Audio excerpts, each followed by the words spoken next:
네, 오늘의 설교 제목은 하나님을 만나는 예배라고 정해 보았습니다.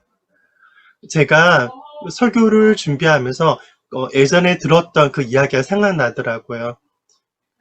처음에 대한민국 전에 조선일 때 그리고 조선 말기에 복음을 열심히 사람들이 전했다고 합니다. 그러다 우연히 어떤 분이 복음을 전해 듣고 이제 하나님을 섬겨야겠어. 예수님을 섬겨야겠어. 그렇게 결정을 했다고 합니다.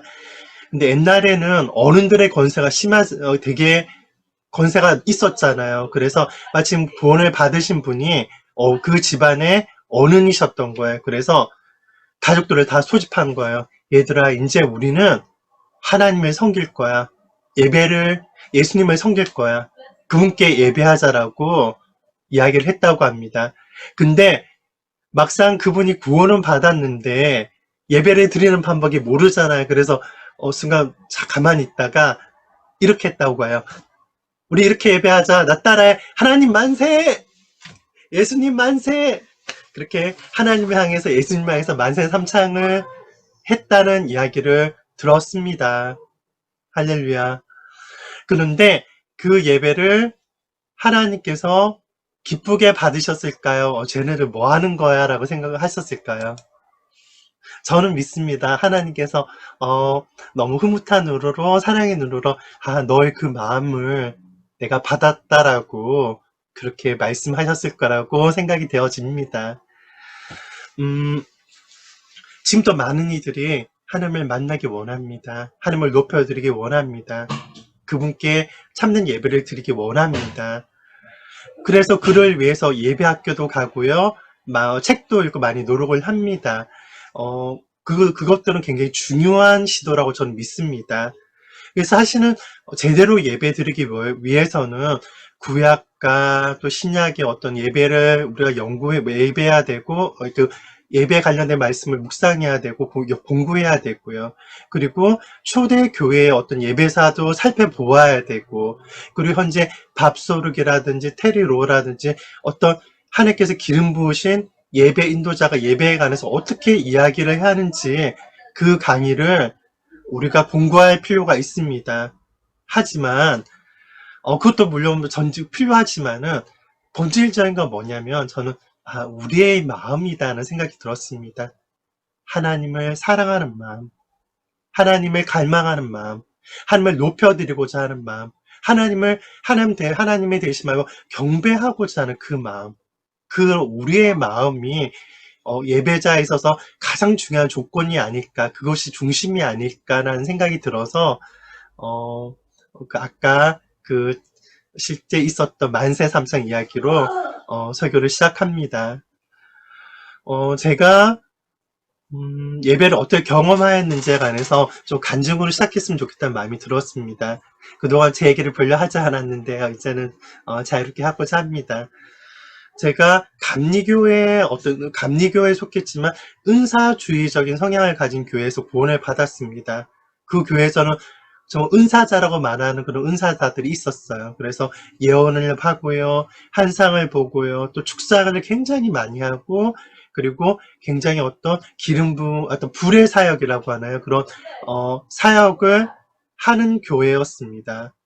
근데 그 교회에서 제가 거듭났는데 그 교회는 특별히 또 입신이 굉장히 많이 일어나는 교회였어요. 그런 교회에서 신앙생활을 하게 됐습니다. 왜냐하면 그 교회가 제 동생이 다녔던 교회인데 동생이 그 교회의 성도들과 함께 저를 순종한 기도했었고 그 기도의 응답으로 말미암아 제가 구원받게 된 것이거든요. 근데 그런 교회 다니다가 어느 순간 예수 전도단이라는 이야기를 우연히 듣게 됐어요. 그냥 교회 누나가 그냥 예수 전도단 이야기를 하는데 DTS라는 얘기를 하는데 갑자기 제 가슴이 불붙기 시작하는 거예요. 뜨거운 거예요. 한 번도 거기에 대한 이야기를 듣지 못했는데 지금 생각해도 신기한 일이었던 것 같아요. 그래서 그 예수 전도단에 갔습니다. 근데 거기 가서 예배에 관해서 매주마다 다른 과목으로 가르치거든요. 첫 주에는 내적 치유, 말씀 묵상, 예배 그렇게 가르치는데 예배에 대해서 배우고 찬양으로 예배를 드리는데 거긴 하나님이 계신 거예요. 정말 다윗의 장막관에서 거기서 처음에 배우고 성경에 말씀하신 대로 찬양 경배로 나아가고 그러는데 정말 말할 수 없는 하나님의 임재하심이 예배 때마다 경험되어지게 되더라고요.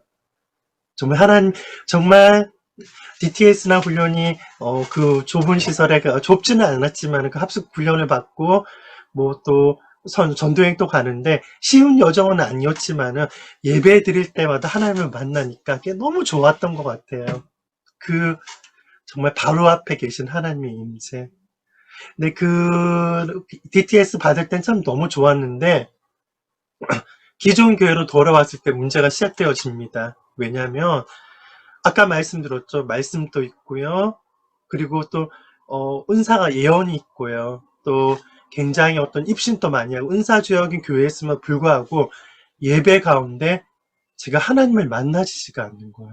하나님의 임재, 물론 그곳에는 하나님의 임재가 없었던 건 아니지만은 정말로 내가 내 영과 마음이 정말 하나님을 느낄 만한 그런 하나님의 임재하심을 하긴 느낄 만한 그런 예배를 드릴 수가 없는 거예요. 그러니까 너무 가라더라고요. 너무 가래서 서울까지 올라와서 그 당시에는 다윗의 장막이 유명할 때였거든요. 그래서 영동제일교회 2부 찬양 경배가 있었어요. 그래서 그 예배에 참석했던 몇 달간 다녔던 것을 기억합니다. 근데 그러다가 결국은 결국 그 교회를 내려놓게 됐습니다. 굉장히 그 교회에서는 붙잡았는데 다른 걸 다 떠나서 내가 하나님을 만날 수 없고 하나님 임재를 경험할 수 없으니까 그 교회를 그만둘 수밖에 없게 되더라고요. 들어가서 인도하심이 있어서 하나님께서 예비하신 그 뉴테스트먼트 처치라는 교회에 가게 됐습니다. 근데 그 교회는요, 극단적인 예배를 추구하는 곳입니다. 그래서 예배를 위한 어떤 영적 전지가 중보기도가 기본적으로 30분 정도 되어지고 30분에 1시간은 되어지고 예배를 2-3시간도 좋고요. 극단적으로 정말 예배를 위해서 정말 극단적인 그런 찬양과 경배로 나아가는 그런 교회였습니다. 근데 그곳의 예배를 통해서 정말 놀라웠던 건 뭐냐면 그 전에 경험했던 것이라면 하나님의 임재였다면 저는 감사하게도 그곳에서 하나님의 영광을 경험했던 것 같습니다. 그래서 하나님께서 항상 계시지만은 예를 들면 공기 중에 우리가 습도가 있지만은 습도가 어느 정도 높아지면 그냥 물방울이 생기기 시작하잖아요. 임재하심에도 그런 보이지는 않지만은 확연히 보일 만한, 만질 만한 영광, 셰카야나 하면 영광을 경험하는 그런 것을 그 교회에서 경험했던 것 같습니다. 저는 하나님이 거니시는 것을 경험했던 것을 참 기억이 납니다. 왜냐하면 정말 그곳에 스쿨이 있었어요. 매달 MTC인가요? 해서 사역자들이 또한 그곳에 하나님의 사모하는 분들이 와서 공부를 했었는데 근데 공부하다 보면 딱 그런 시간이 있었는데 뭐냐면 갑자기 모든 사람들이 조용해져요. 그리고 강의하는 분도 물론 조용히 하세요. 그러면 뒤에서부터 하나님의 물결이 시작되어집니다.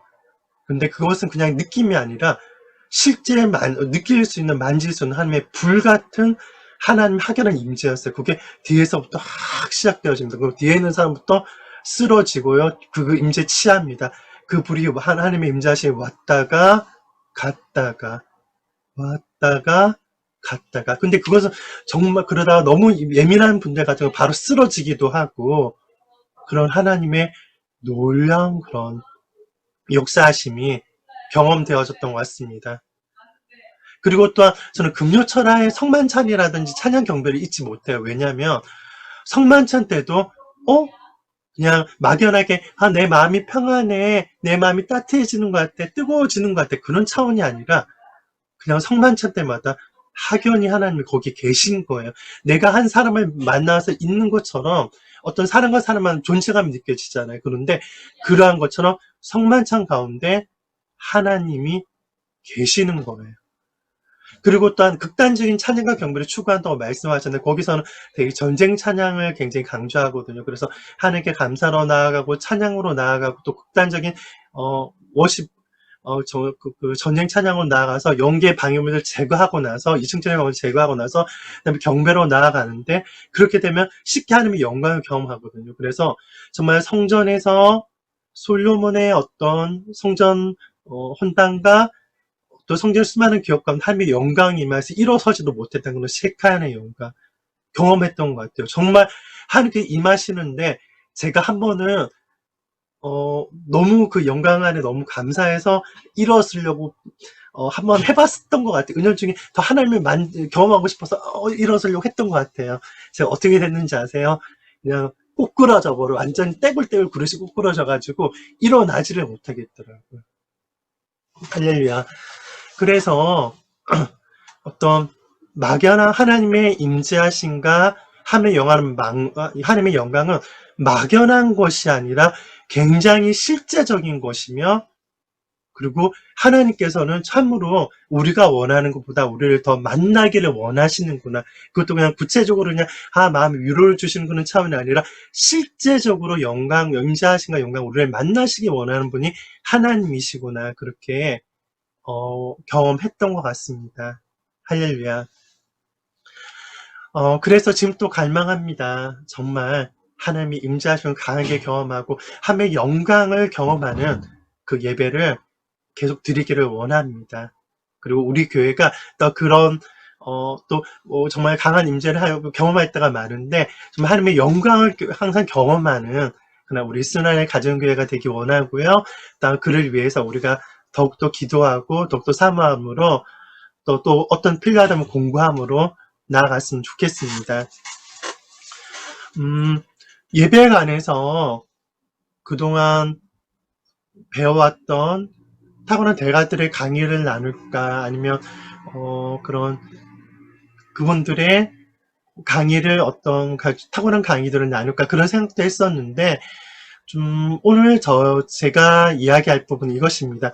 본질적으로 예배를 드리는 어떠한 분의 강의를 듣든 책을 읽든지 중요한 건 우리의 마음이 어떠해야 되느냐, 그게 중요하거든요. 그래서 우리의 마음가짐에 관해서 3가지 정도 이야기하려고 합니다. 그리고 또 하나는 뭐냐면, 그러면 우리는 어떤 예배를 추구해야 되는가 알기 위해서는 먼저 구약과 신약의 예배를 살펴봐야 됩니다. 근데 결정적으로 가장 중요한 게 뭐냐면, 다윗의 장막에 대한 개념이 우리가 회복되어져야 됩니다. 근데 그거 이전에 그 초대교회의 예배가 어땠는지에 관해서 여러분에게 말씀드리면 좋겠다는 생각이 들었습니다. 물론 신학교에 가면 초대교회 예배, 그 다음에 어떤 교회사 가운데 있었던 예배, 마틴 루터 종교개혁 때 예배, 그리고 현재 예배까지 다 순서를 배웁니다. 하지만은 초대교회 예배가 배울 점이 너무나 많다는 생각이 들어서 오늘 그 이야기를 하고 우리의 마음가짐 3가지에 관해서 이야기를 할까 합니다. 다윗의 장막에 대해서 하나님께서는 강조해서 말씀하셨습니다. 아모스의 9장 11절 12절 말씀에는 그날에 내가 다윗의 무너진 장막을 일으키고 그들의 틈을 막으며 그 허물어진 것을 일으켜서 옛적과 같이 세우고라고 말씀하셨고, 그들이 에돔의 남은 자와 내 이름으로 일컫는 만국을 기업으로 얻게 하리라. 이 일을 행하시는 여호와의 말씀이니라. 그리고 사도행전 15장 16절에서 18절까지의 말씀은 이것입니다. 이후에 내가 돌아와서 다윗의 무너진 장막을 다시 지으며 또 그 허물어진 것을 다시 지어 일으키리니 이런 그 남은 사람들과 내 이름으로 일컬음을 받는 모든 이방인들로 주를 찾게 하려 함이라 하셨으니, 즉 애로부터 이것을 알게 하시는 주의 말씀이라 함과 같으니라 하셨습니다. 이 두 말씀 모두 다윗의 장막이 다시 지어질 것을 얘기하고 있습니다. 네, 사도행전은요, 특별히 다윗의 장막이 회복되므로 모든 이방인들이 주를 찾게 된 사건이 실제로 이루어진 것을 말하는 것이라고 저는 믿습니다. 사실은 사도행전에 있어요 핵심은 뭐냐면 이방인들이 주님께로 돌아온 것입니다. 그래서 참으로 다윗의 장막의 회복이 복음 전파와도 굉장히 밀접한 관련이 있다는 것에 대해서 우리는 알 수 있습니다. 그리고 하나님께서 신약의 예배 가운데 다윗의 장만한 예배 형태를 가질 것을 그동안 말씀하셨고, 또 그것을, 사도행전을 통해서, 그리고 초대교회사를 통해서 우리 가운데 말씀하고 계신 것이 아닐까라는 생각이 들었습니다. 이렇게 이야기하면 약간 좀 관념적이죠. 좀, 약간 이해될 듯하고, 그러나 좀 와닿지 않을 수도 있는 것 같습니다. 그래서 초대교회 예배가 어떠했는지에 관해서 어떤 분께서 굉장히 탁월하게 그동안의 교회사 기록이라는 원문 기록이라고 하죠. 기록도 그냥 전해진 기록이 아니라 정말 교회에서 초대교회사 그런 자료들을 연구하고 또 기도한 끝에 초대교회 예배가 이루어졌을 것이라고는 어떤 강의를 하신 것을 제가 발견하게 되었습니다. 그래서 우리가 반드시 이 예배도 드려야 됩니다. 초대교회로 돌아가야 됩니다. 그것을 이야기하고자 하는 것이 아니라 그런 하나님께서 말씀하신 다윗의 장막의 예배 형태가 이 땅으로 이루어진 모습, 이러한 모습이라면 우리도 취할 부분은 취해야겠다. 그런 차원에서 말씀드리는 거라는 것에 대해서 다시 한번 말씀드립니다.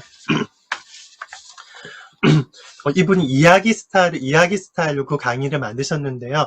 찬찬히 눈을 감으셔도 좋고, 찬찬히 그냥, 가만히 하나님에 소킹하는 그런 마음으로 계셔도 좋고요. 제가 그 이야기를, 초대교회 예배의 모습 이야기를 읽어 드리도록 하겠습니다.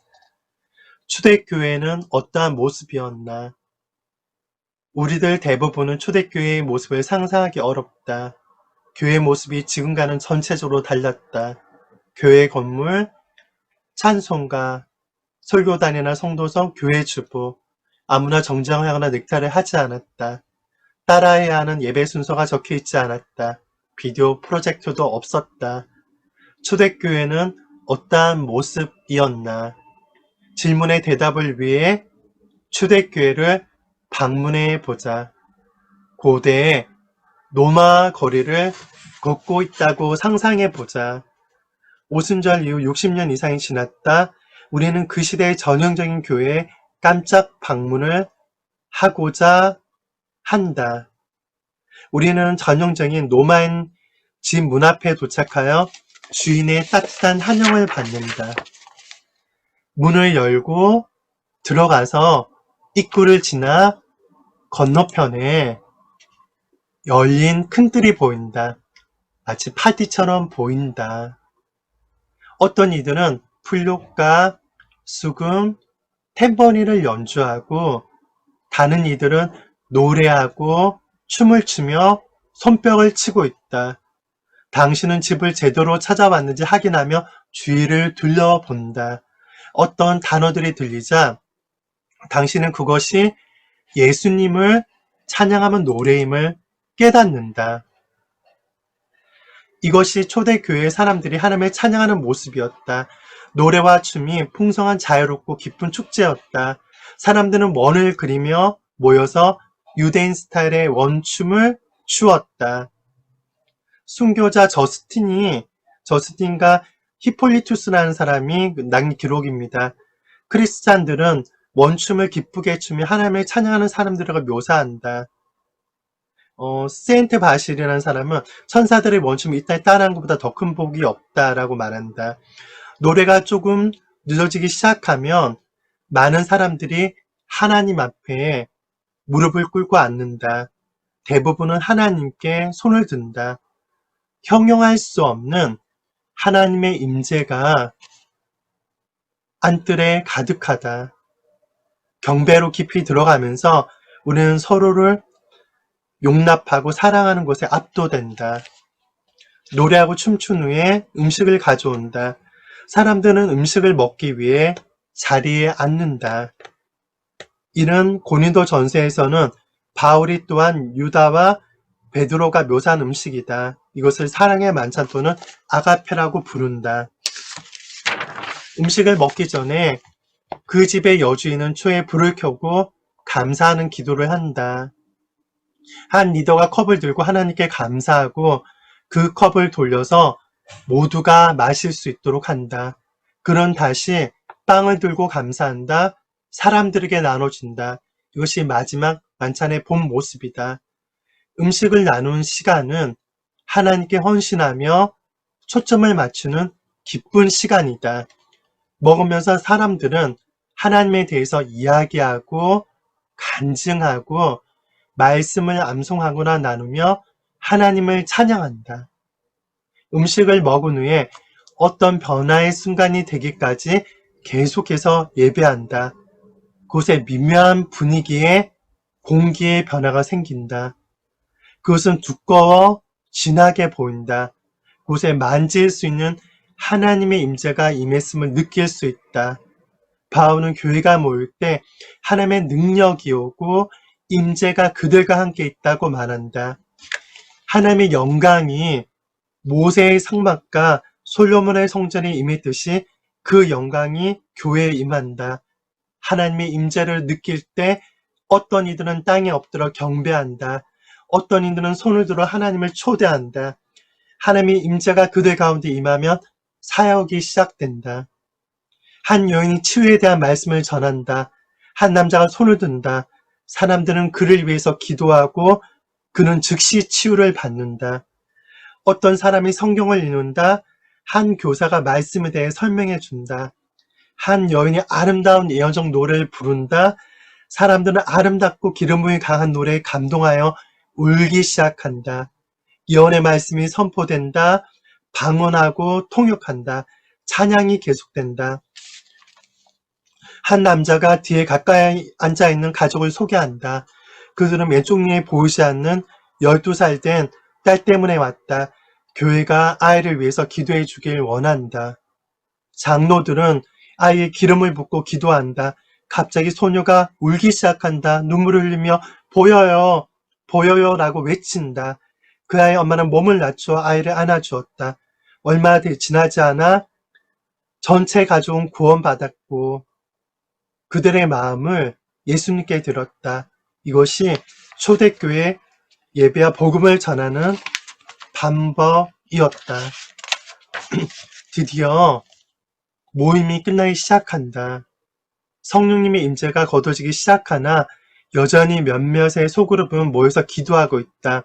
사람들이 떠나려 하자 서로 안아주고 입을 맞춘다.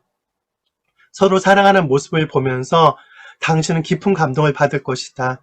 그들은 모두 패밀리 가족 같아. 정말 그렇다. 당신은 매주마다 하나님의 가족이 모이는 곳을 방문한 것이다. 강의안이 이렇게 마무리가 되어 있더라고요. 당신은 이런 교회 성도가 되고 싶습니까? 초대교회는 하나님의 영광의 임재가 가득한 성전이었다. 노마 전 지역에는 수백 개 이상의 모임이 있었다. 예루살렘, 안디옥, 고린도, 에베소 교회가 모두 동일했다. 한 세대 안에 알려진 세상까지 나갈 수 있는 교회였다. 300년 이상 교회가 이렇게 모였으며 세상을 정복했다.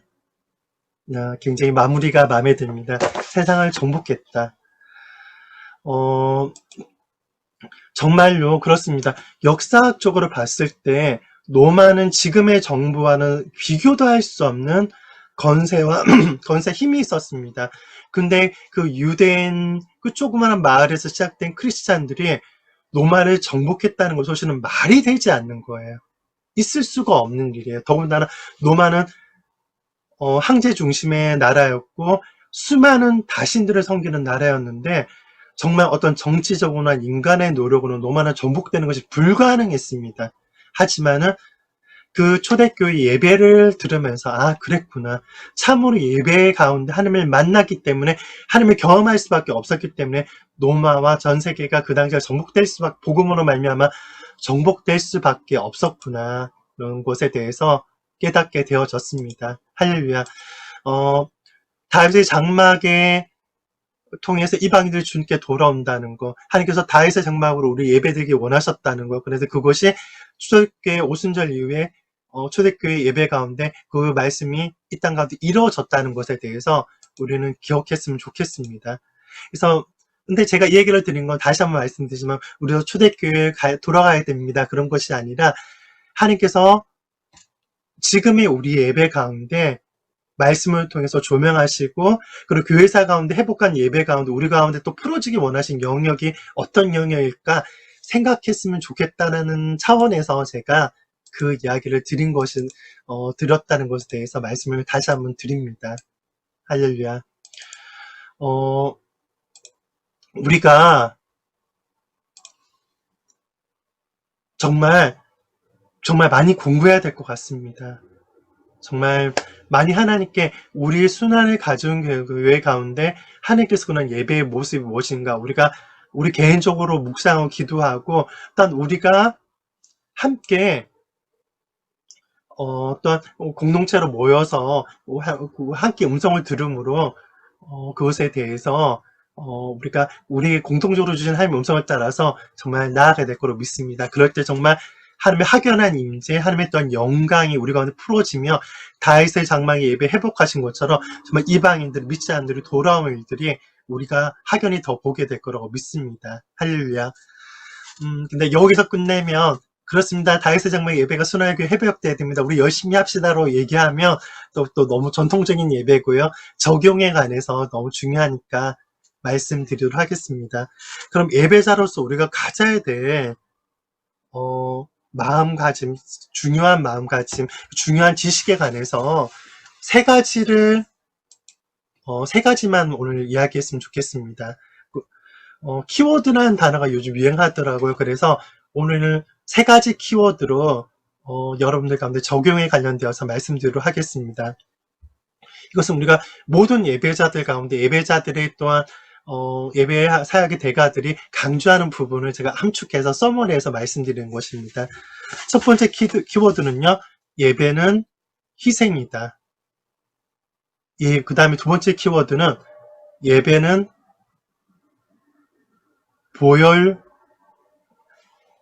그러니까 예배의 핵심은 보혈이다.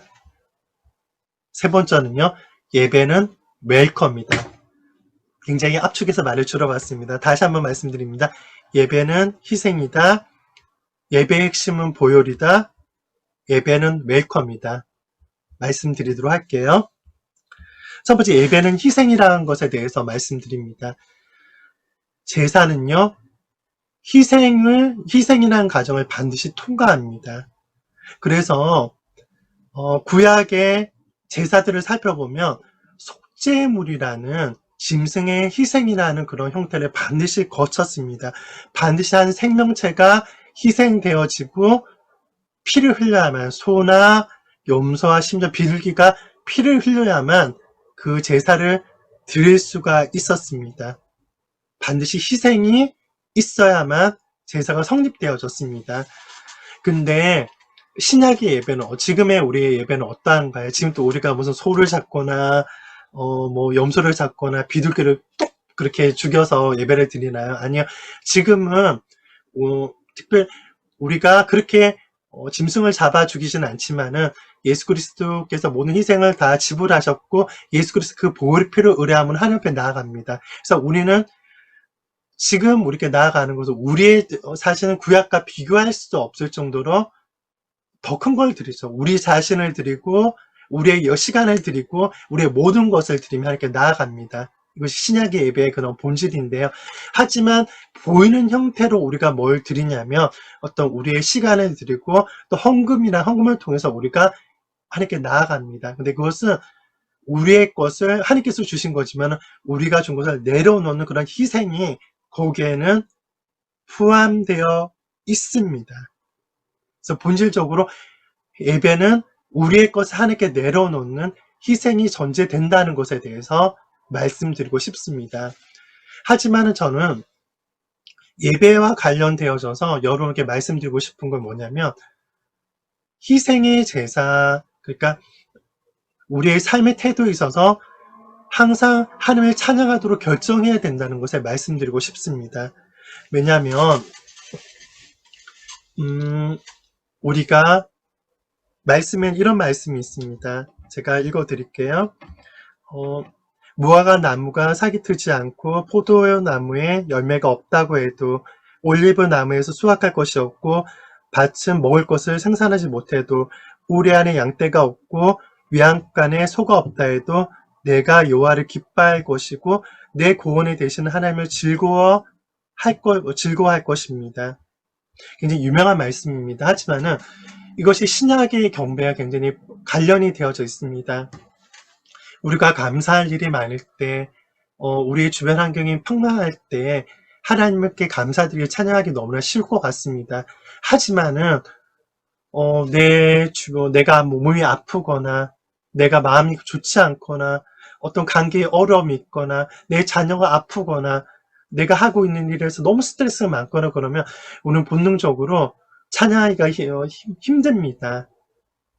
그리고 정말 극단적으로 정말 가족의 죽음이나 슬픈 일이 있을 때 우리는 하나님을 찬양하기는 너무 힘들 것 같습니다. 하지만요, 그럴 때 우리가 선택할 수 있는 방법이 있습니다. 그것이 뭐냐면요, 그때 선택해야 될 희생이 있습니다. 내 감정과 내 상황과 상관없이 우리는 그러한 것들을 내려놓고 하나님을 찬양하기로 결정해야 합니다. 내가 잘 되거나 못 되거나 슬프거나 기쁘거나 내 상황과 환경과 상관없이 나는 하나님을 예배할 거야. 왜냐면 하나님이 하나님 되시기 때문에, 그분이 나를 구원하셨기 때문에, 그리고 찬양하라고 명령하셨기 때문에 나는 하나님을 찬양할 거야 라고 나아가야 됩니다. 근데 하나님께서는요, 물론 우리가 기쁠 때 감사할 때 찬양하는 것을 또 기쁘게 받으시지만은 그런 희생으로서, 제사로서 슬픈 일이 있을 때, 어려운 일이 있을 때 하나님 앞에 나아가는 것에 대해서 그것을 굉장히 가치 있게 여기시고 귀하게 여기신다고 또 수많은 예배자들은 굉장히 강조해서 그 얘기를 하더라고요. 저는 단순히 어렵고 힘들더라도 주일 성수하세요, 그걸 얘기하는 것이 아닙니다. 여러분이 정말 마음이 어렵고 힘들고 괴롭지만은 단순히 주일 성수 드리세요 차원이 아니라, 그렇다 하더라도 하나님을 찬양하기로 결정하세요. 하나님을 예배하기로 결정하세요. 그것은 하나님 앞에 드려지는 제사입니다. 희생의 제사입니다. 그것을 말씀드리는 것입니다. 할렐루야. 그래서 예배는 본질적으로 어떤 희생이라는 요소가 있고, 현대인으로서 우리가 시간과 헌금도 드리지만은 우리 자신을 하나님께 드려야 되고, 더 나아가서 그것은 기쁠 때나 슬플 때나 하나님을 찬양하기로 예배로 우리 결정해야 된다는 것에 대해서 먼저 적용 차원에서 말씀드렸습니다. 그 다음에 말씀드리는 것은요, 예배의 핵심은 보혈이라는 것입니다. 예수님의 십자가 희생이 없이는요, 우리가 예배자가 될 수 있는 건 영혼이 닫혀져 있을 것입니다. 예수님께서 십자가에서 우리를 대신해서 하나님과 우리가 원수되었던 것을 그 벽을 허물어 주셨기 때문에, 우리의 죄의 대가를 지불해 주셨기 때문에 우리는 하나님의 자녀가 되는 그런 권세를 얻었습니다. 우리의 허락까지 신의 영생이 회복되는 그런 은혜가 있었습니다. 근데 우리가 또한 영원한 생명을, 영원한 천국의 그런 유업을 약속을 받았습니다. 참 큰 축복입니다. 세상에 해운권 하나 샀더니 거기에 갖가지 서비스가 다 있는 것처럼, 구원에는 정말 주님의 자녀가 포함되는 거, 천국을 허락받는 거, 여러 가지 어떤 혜택이 가득한 것 같습니다. 근데 구원에는요, 우리가 알지 못하는 놀라운 그런 옵션이 하나 더 있습니다. 그것은 무엇이냐면, 우리가 이 땅에 살아가면서 보좌 앞으로 합법적으로 나아갈 수 있는 입장권이 포함되어져 있습니다. 근데 많은 사람들이 거듭났지만은 또 하나님의 임재를 또 경험하기 위해서 또 극단적인 금식을 하고 또 극단적인 기도를 하고 많은 그런 예를 씁니다. 근데 물론, 그리고 또 많은 어떤 정말 극단적으로 또 해결을 하고 합니다. 근데 그런 요소들이 너무 중요합니다. 그런 요소들이 또 채워져서 우리 하나님의 임재를 더 강하게 경험할 수 있는 건 사실입니다. 하지만 저는 법적인 용어로 말씀드리기 원합니다. 물론 그런 것도 반드시 필요하지만은, 법적으로 우리는 하나님의 임재를 경험할 수 있는 보좌에 나아가는 티켓을 얻었다는 것에 대해서 말씀드리고 원합니다. 예를 들면 퍼스트 클래스를 그 비행기를 어느 목적지까지 가는데 퍼스트 클래스를 합법적으로 탈 수 있는 티켓이 우리한테 도착한 것과 똑같다는 것에 대해서 말씀드리고 싶습니다. 사실은 제가 좀 이 땅에 살면서 경험하고 싶은 일이 중에 하나가, 비행기 퍼스트 클래스 한번 타보고 싶어요. 물론 타보면 아무것도 아니겠죠. 여기 타보신 분도 있을 텐데, 아무것도 아닐 텐데, 한 번도 타보지 못했으니까, 항상 이코노미석에서 뚱그리고 앉아있는 것들을 경험 몇 시간씩 앉아있다 보니까 한번 경험해보고 싶더라고요.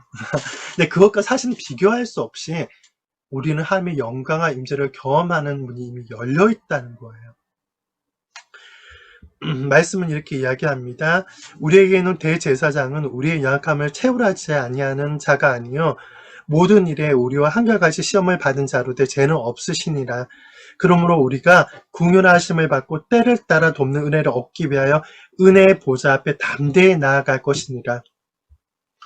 우리가 우리 스스로의 모습을 보면 감히 하나님의 임재로 나아가기 어려울 것 같습니다. 내가 어떻게 감히 하나님의 임재와 영광에 나아가?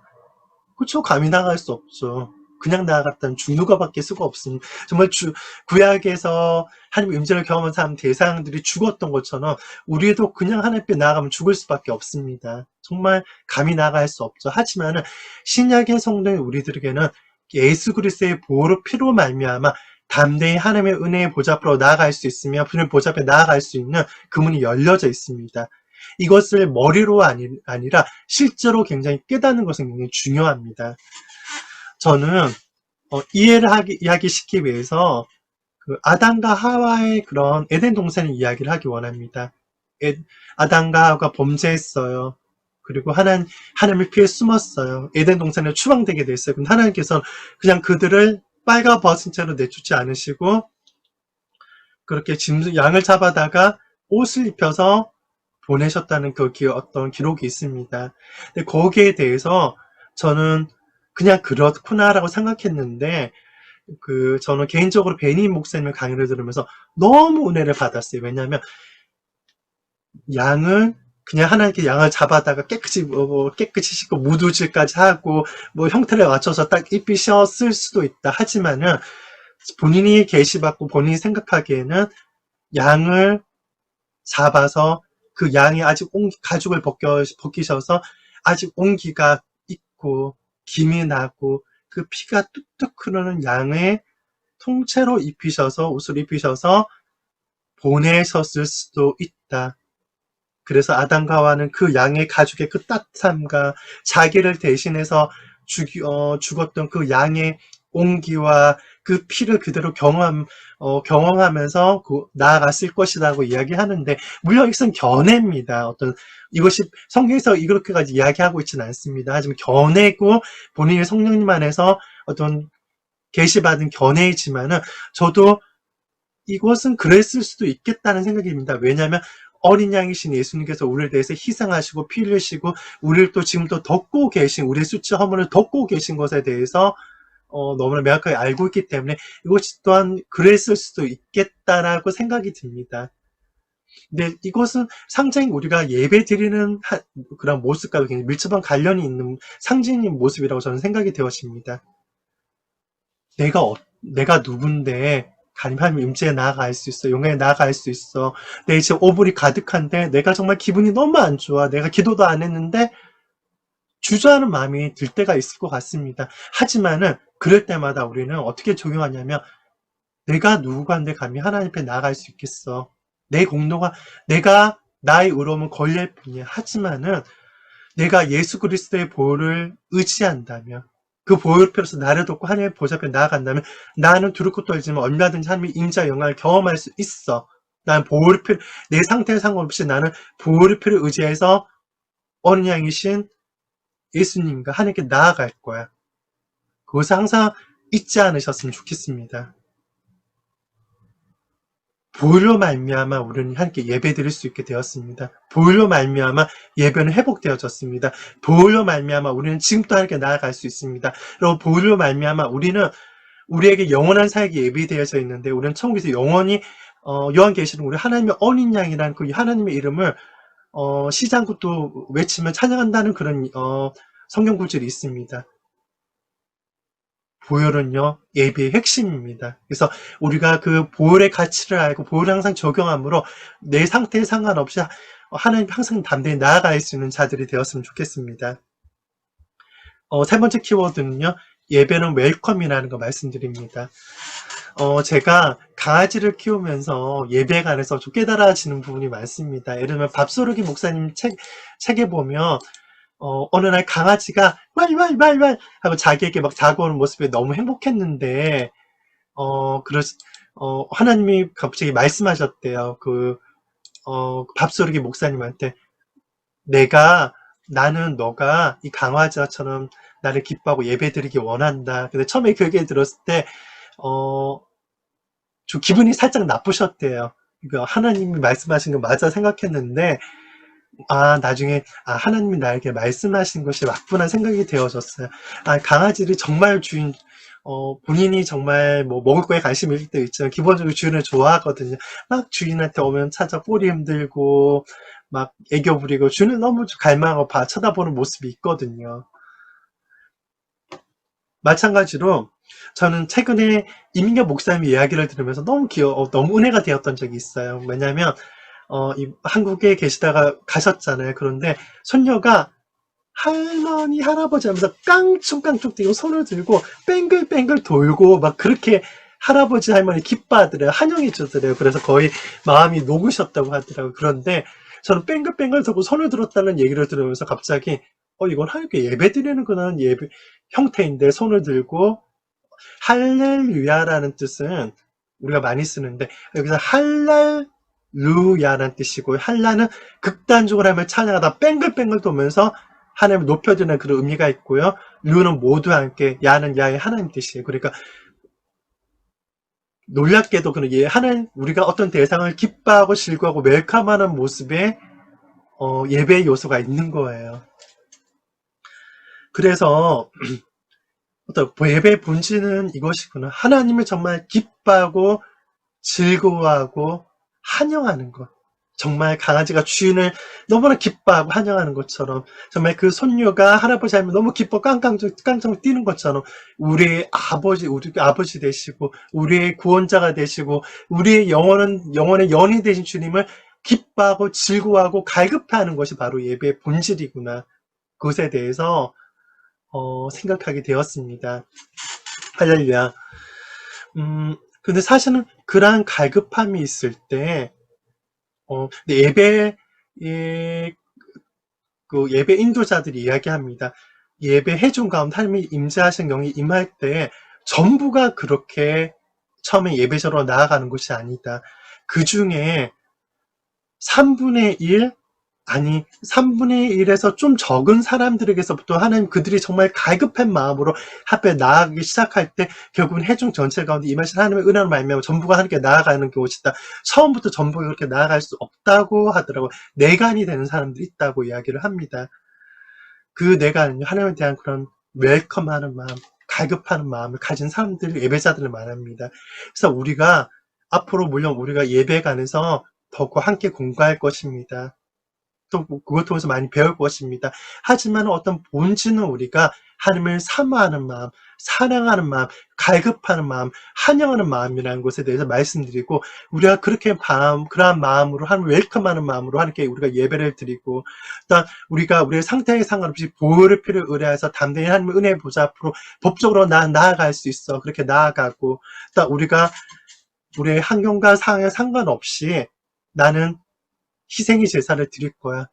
나는 하나님을 찬양할 거야 라고 결단으로 나아간다면 우리가 참으로 더 큰 하나님의 영광을 경험하는 우리 순환의 가정교회 예배자들이 될 거라고 믿습니다. 할렐루야. 기도하시겠습니다. 사랑의 주님 감사드립니다. 오늘 설교를 말씀을 통해서 우리 가운데 각자 말씀해 주신 것이 있을 거라고 믿습니다. 하나님, 다윗의 장막의 회복에 관해서 수많은 선자를 통해 예언해 주시고 오순절날 그리고 초대교회를 통하여서 그 말씀이 성취되게 해주심을 감사드립니다. 하리오 또한 그 예배가 우리 가운데 회복되고 있는 것에 너무 감사드립니다.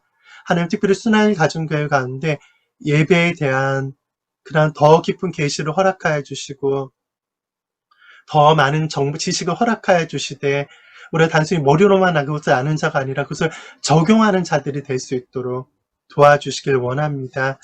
하나님 항상 우리가 우리의 환경에 상관없이 하나님께 희생의 제사를 드릴 수 있는 하나님을 찬양으로 결단하고 나아가는 우리들이 될 수 있도록 도와주십시오. 그리고 하나님, 우리가 어린 양을 더욱더 사랑하는 자들이 되길 원합니다. 어린 양이 흘리신 보혈의 가치를 우리 가운데 더욱더 깨달을 수 있도록 도와주셔서 또한 그 보혈의 피를 의뢰함으로 우리가 담대히 은혜의 보좌 앞으로 항상 나아가는 우리들이 될 수 있도록, 보혈을 전적으로 의존하는 예배자들이 될 수 있도록 우리 가운데 계시하여 주시고 이 계시를 우리가 적용할 수 있도록 하여 주십시오. 그리고 하나님, 주님은 말씀하셨습니다.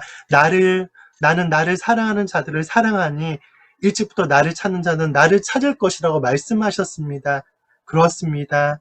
하나님을 사랑하는 자들을 사랑한다고 말씀하셨고 나를 찾는 자는 나를 만날 것이라고 말씀하셨는데 우리가 항상 주님을 환영하고 주님을 사랑하고 주님을 만나기를 갈급해하는 그런 예배자의 마음을 가지고 하나님 앞에 나아가는 우리들이 될 수 있도록 도와주십시오. 감사드립니다. 찬양드립니다. 감사드리며 거룩하신 마 예수 그리스도의 이름으로 기도합니다. 아멘. 우리를 예배자로 그리고 예배 공동체로 불러주신 우리 하나님께 감사와 영광의 박수 올려드리겠습니다. 할렐루야. 주님을 찬양합니다. 감사합니다. 하나의 간증으로 제가 간증으로 좀 설교 마무리를 했으면 좋겠습니다. 제가 종종 예언을 하는데요. 근데 저는 그럴 생각은 아니었는데 나도 모르게 어떤 자리에서 국가적인 예언이 좀 흘러나왔어요. 근데 그 예언이 무엇이냐면 코로나 시즌으로 말미암아 한국교회가 굉장히 어려움을 통과하고 있잖아요. 그런데 하나님께서 그런 코로나를 그런 이 시즌을 어떻게 한국교회로 하여금 어떻게 극복해 하실 것이냐면 예배 회복을 통하여서 특히 예배를 섬기는 자들 가운데 기름 부으셔서 다른 차원의 어떤 예배와 그런 임재를 그들이 풀어놓게 하심으로 말미암아 어떤 한국교회가 이러한 힘을 얻는 교회들이 있게 될 것이고 성들이 있게 될 것이라는 그런 예언의 말씀을 저로 하여금 하게 하셨어요. 그리고 그 증거로 테일라 어떤 하나님 주신 즉흥적인 예언인 새 노래의 기름 부음이 갑자기 증가될 것이라는 그런 예언을 하게 하셨어요. 그런데 보통 저는 예언하고 나서 확증은 굉장히 구하는 편입니다. 왜냐면 저도 예언을 할 때 수박 같은 우리 최원한 전도사님은 항상 예언하실 때 수박 같은 믿음으로 하시는데 저는 겨자씨 같은 믿음으로 할 때가 종종 많은 걸 솔직히 고백합니다. 그래서 확증이 있었으면 좋겠다라고 했는데 여기저기서 메일이 오는 거예요. 갑자기 그 예언을 받고 나서부터 하나님이 주시는 그런 어떤 노래를 가사를 받았다, 음정을 받았다, 그리고 말씀으로 노래하는 자들이 증가된다 예언도 그 내용 포함되어 있었는데 갑자기 시편 몇 번을 하나님께 주시면서 그 시편으로 노래를 지금 만들고 있다. 그리고 또 어떤 분을 사모님을 만났는데 꿈에 하나님이 주시는 노래와 가사를 들었다는 거예요. 그래서 일어나자마자 그것을 막 적으셨다고 그런 간증을 들어서 두세 산업을 통해서 확증해 주시더라고요. 그래서 그렇구나. 지금 이때 하나님께서 오히려 지금 비대면 예배로 드릴 수밖에 없고 그리고 지금 교회들 굉장히 지금 문 많이 닫고 있어요. 왜냐하면 지금 이 시즌에 융자를 얻어가지고 교회당을 건축했는데 이렇게 되니까 코로나 오니까 융자를 못 갚아서 지금 몰창을 건물 지어놓고 지금 내놓는 교회들도 꽤 많다고 합니다. 교회가 굉장히 외향적으로 봤을 땐 축소되고 힘들 때예요. 하지만은 다른 어떤 반복이 아니라 하나님께서 예배 가운데 또 찬양 경배뿐만 아니라 목사님들 설교도 포함되는 것이 또 사역에 있어서도 기름부 예배 전체적인 예배 기름 부으셔서 한국 교회를 다시금 본질을 새롭게 하시고 일으키실 거라는 것에 대해서 말씀해 주시는 것 같아서 너무 감사했습니다. 아멘. 그래서 그런 예배의 부흥이 우리 순환 교회에 있으며 또 대한민국 교회에 일어남으로 말미암아 오히려 코로나로 인하여서 한국교회가 새로워졌다는 얘기가 나중에 후손들을 고백할 수 있게 되기를 기대하고요. 그렇게 축복합니다.